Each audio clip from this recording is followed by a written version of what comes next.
Oi, pessoal, nós estamos de volta com o pastor Tiago Vinícius contando o testemunho dele. E eu só queria te lembrar que o testemunho do pastor e todos os outros que você já viu aqui no programa, você pode ver também no portal da Revista Aliança.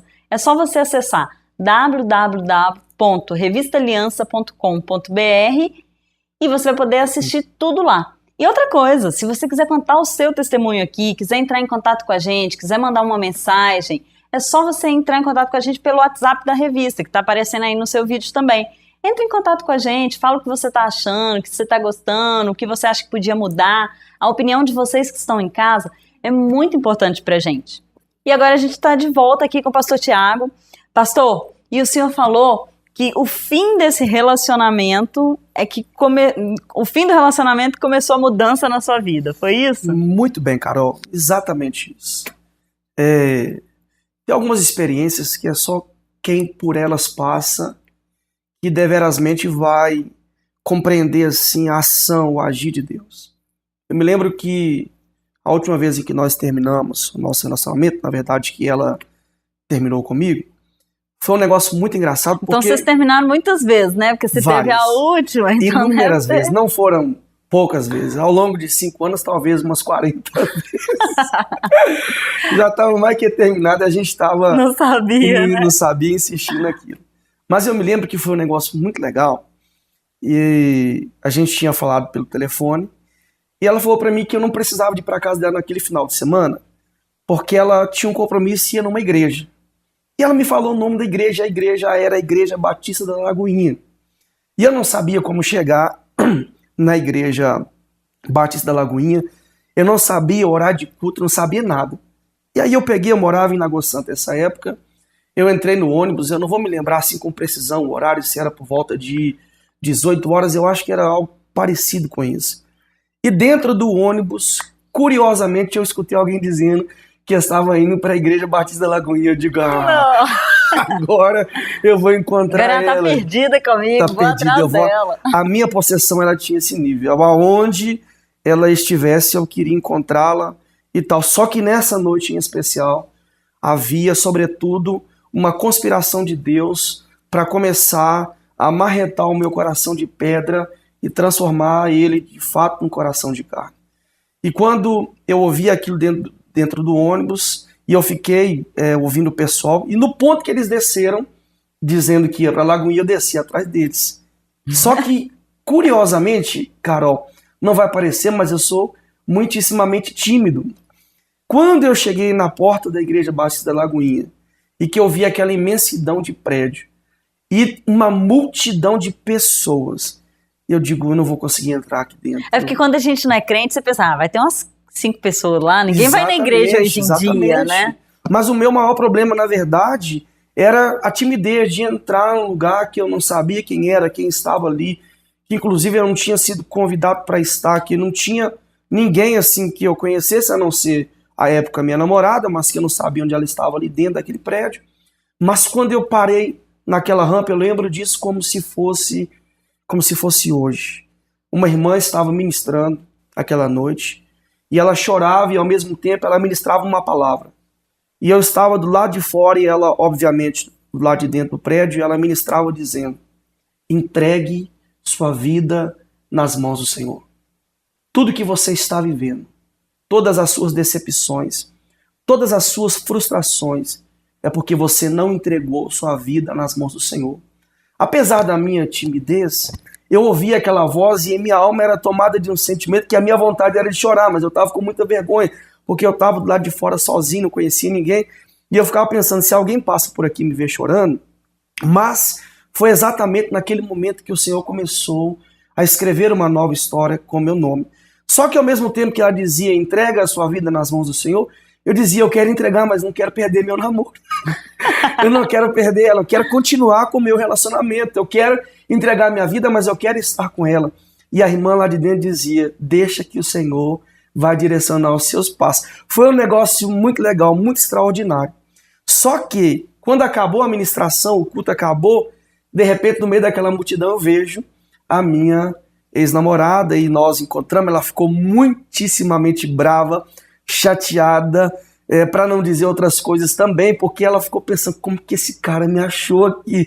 Quem foi? Só pode ter sido o diabo que trouxe. Quando na verdade tinha sido o próprio Deus, porque ela estava ali também, porque ela queria muito mudar de vida, ela sofria com este relacionamento, ela queria realmente encontrar sentido para a existência dela.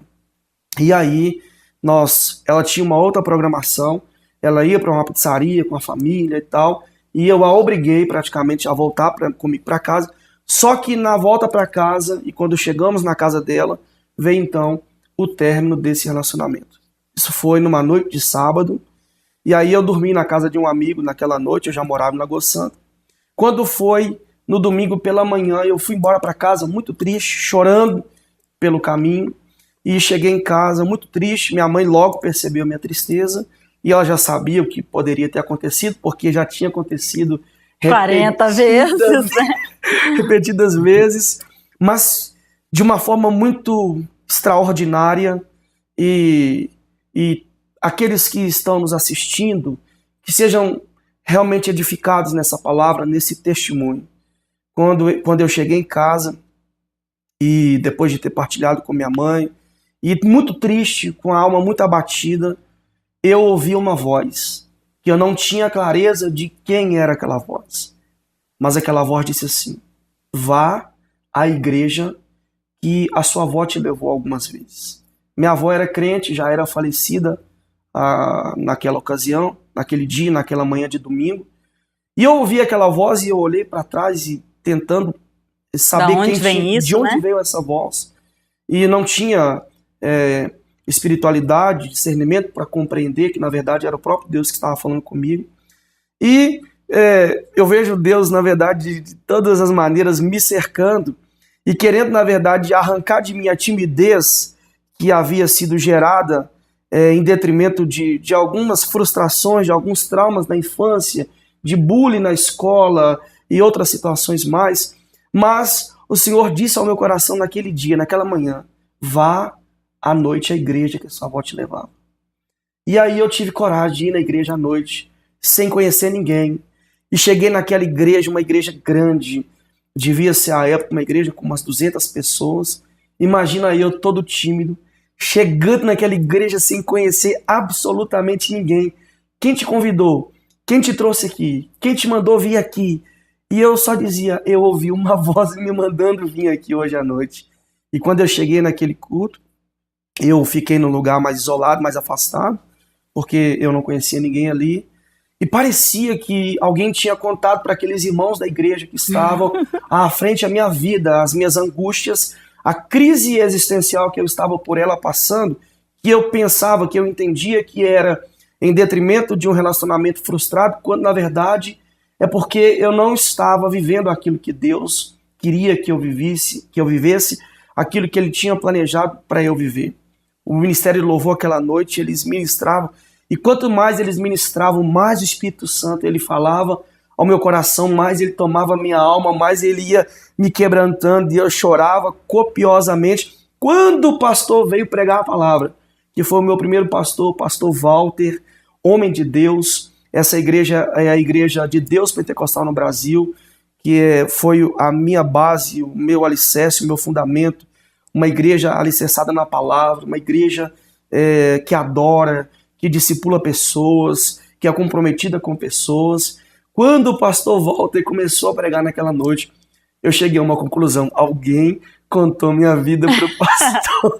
Porque tudo que eu estava vivendo, todas as minhas crises, porque como se não bastasse as minhas crises pessoais de relacionamento, tinha também as crises da família.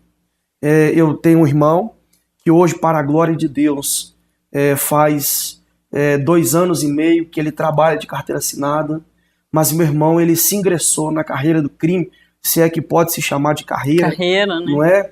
Mas ele infelizmente tornou-se um bandido de alta periculosidade, e isso trazia muita tristeza para dentro da nossa casa, porque a gente esperava que a qualquer momento chegaria notícia de que ele havia sido assassinado. Foi preso várias vezes, por ocasião da morte da minha mãe, ele estava preso. Foi o momento mais triste da nossa vida. Então foi juntando tudo isso, todas as crises. O meu irmão de um coração bom, mas ele foi viver essa vida no crime. Nós vimos amigos do meu irmão sendo assassinados. Foi um momento terrível. Então, naquela noite, quando o pastor Walter começou a pregar a palavra, que ele começou a falar que Deus, ele queria muito mudar a minha vida, assumir o controle da minha vida, direcionar a minha vida e me fazer experimentar o que de fato é a verdadeira felicidade. Naquela noite, Carol, eu não fui à frente da igreja, como costumeiramente fazemos, quando alguém faz um apelo, tem alguém aqui que gostaria de entregar sua vida a Jesus essa noite? Eu não fiz isso, eu não passei por esse processo. Mas naquela noite, o Senhor entrou na minha vida, passou a fazer parte da minha história, e eu posso afirmar assim, categoricamente, que nunca mais a minha vida foi a mesma. Nunca mais esses sentimentos, essas crises, essas obsessões, essas paixões mundanas, porque hoje eu entendo que aquela era uma paixão mundana, nunca mais esses sentimentos encontraram legalidade na minha vida, brecha na minha vida, e hoje, para a glória do Senhor, estou aí servindo ao Senhor, fazendo discípulos e ensinando a pessoas que elas podem escolher não passar pelas experiências que eu passei, e para a glória de Deus, pessoas têm se convertido, pessoas têm tido suas vidas transformadas, e o Senhor tem sido glorificado nas nossas vidas. Glória a Deus. Pastor, hoje o senhor é pastor-presidente da comunidade Discípulos de Jesus. O senhor é um pastor jovem, à frente de um ministério, de um grande ministério que ainda está começando, porque eu creio que tem muita coisa para acontecer ainda. Mas como é que foi essa trajetória? Como que o senhor soube que o senhor tinha esse chamado? Como que foi esse... Foi um percurso rápido? Foi uma coisa rápida? Como que foi isso? Ou não? Demorou? Tem gente que está na igreja antes. Porque eu mesma, eu acho que hoje eu tenho esse entendimento. Quando eu converti, eu já tinha uns 10 anos de crente. Uhum. Quando eu converti, é engraçado falar isso, né? Sim. Mas quando eu converti, eu acho que eu já tinha uns 10 anos de crente. Como é que foi essa sua trajetória? Não, ter uma grande massa dentro da igreja evangélica que talvez... Infelizmente. Porque é a gente que perde. Você perde... Eu perdi 10 anos de intimidade com Deus, 10 anos de joelho no chão, 10 anos de agir de Deus na minha vida, sem saber. Verdade. Então, olha, com relação ao chamado, foi muito legal também, e eu vejo, na verdade, em cada detalhe da minha vida, em cada fase, em cada etapa da minha vida, eu vejo Deus me aperfeiçoando. Porque eu sou muito assim, eu penso e ajo. Eu quero e daqui a pouco eu já fiz. Então logo que eu me converti, eu recebi também de Deus o chamado. Me apaixonei pela palavra, eu amo a minha palavra. Nós estávamos ontem, eu estava ministrando na comunidade ontem, e eu estava falando sobre ser apaixonado. E aí quando perguntei para alguns irmãos sobre a paixão que eles viam em mim, e aí a pergunta chegou na minha esposa e ela brincou dizendo assim, depois de mim, é a palavra, você é apaixonado pela palavra. E quando eu me converti, de fato eu me apaixonei pela palavra. E foi muito engraçado que eu tinha alguns meses, pouquíssimos meses de convertido. Eu me lembro que eu bati a porta do meu pastor, o pastor Walter, e disse para ele assim, pastor Walter, eu fiquei sabendo que a Igreja de Deus Pentecostal no Brasil é uma igreja muito grande, vocês têm muitas congregações, se eu podia me mandar pastorear uma igreja dessa. Oi, gente, olha que bem. O primeiro amor é uma coisa maravilhosa. Uma coisa maravilhosa. Hoje, a época, o pastor Walter, muito centrado, homem de Deus, com uma vida muito íntegra, tentou de várias formas me auxiliar nesse processo mesmo, para que eu esperasse o tempo de Deus, para que eu esperasse realmente acontecer na minha vida. Mas desde que eu me converti, então, Carol, eu recebi esse chamado do Senhor. A comunidade Discípulos de Jesus, ela veio como, na verdade, através de uma direção que o Senhor trouxe ao nosso coração. Nós não começamos essa igreja sozinhos. Nós tínhamos um pastor que, inclusive, é um grande amigo meu, o pastor Maurício. E o pastor Maurício, então, ele começou essa igreja na cidade de Pedro Leopoldo. Mas com o discorrer dessa história, com os irmãos que foram se achegando a nós percebemos que havia uma lacuna entre a visão. que havia um distanciamento entre a maneira de ser igreja. Não que eles fossem errados na maneira de eles serem igreja, é nós, na verdade, que tínhamos uma perspectiva diferente. E sendo assim, o grupo que estava perto de nós, que já era líder, que já era comprometido com a igreja, nós temos um conselho na igreja que não é perpétuo. Esse conselho é um conselho que ele acontece em detrimento de uma necessidade, uma realidade. Se precisa tomar uma decisão e o pastor não pode tomar sozinho, quem vai tomar é o conselho. Então o conselho se fez e nós então decidimos que procuraríamos o pastor Maurício para que ele pudesse nos abençoar, porque nós também começamos a perceber que a igreja em Pedro Leopoldo passou a ser um peso para o pastor Maurício. Por quê? Porque nós queríamos também a presença dele conosco. E ele não era de Pedro Leopoldo. Ele não era de Pedro Leopoldo e ele tem uma demanda gigantesca na igreja dele, ele tem uma igreja muitíssimamente ativa. E ele então, ele até queria, mas não conseguia estar presente. E aí, só que isso também, de certa forma, angustiava ele, porque ele queria fazer com excelência, queria estar mais perto. E eu tenho no meu coração, sim, Carol, que igreja, a verdadeira igreja é a igreja que come junto, a verdadeira igreja é a igreja que milita pela comunhão, que está escrito lá em Atos, que persevera na oração, na comunhão, no partir do pão, e a gente não conseguia viver isso na prática. Então nós fomos lá, e ele então, debaixo de muita lágrima, pediu para que nós o perdoássemos, porque ele sentia que tinha sido realmente ausente, mas que ele abençoava então a nossa caminhada em Pedro Leopoldo, e foi assim que começou em setembro de 2013, exatamente, em setembro de 2013, iniciou-se então a história da comunidade Discípulos de Jesus. Pastor, nós vamos fazer mais um intervalo, e aí a gente volta para contar para vocês o finalzinho dessa história, mas não sai daí não, porque eu vou pedir que o pastor Tiago faça também uma oração por todos nós. É rapidinho.